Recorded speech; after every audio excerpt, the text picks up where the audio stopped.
What am I making?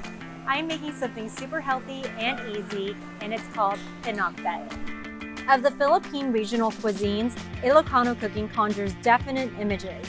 So while the usual protein for pinakbet is pork, you can also use shrimp or fish. So for this recipe, I'm here at Seafood City, and this batch is good for 2 people.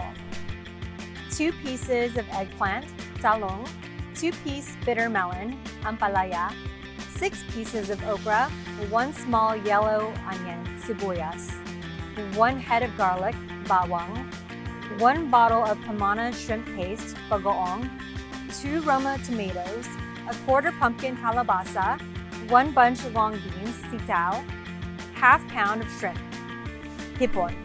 Pinakbet is one of the easiest, most simplest recipes to cook, and before slow cookers were a thing, Ilocanos were already slow cooking. The authentic Ilocano style way of cooking the dish is to slow cook, covered, and let simmer until the vegetables are tender. Then, do a quick stir to distribute the natural juices and the bagoong. Pinakbet is a great side dish or even main dish, so we hope you try it soon. And it truly wouldn't be pinakbet without the bagoong or the white rice. So we hope to see you soon here at Seafood City.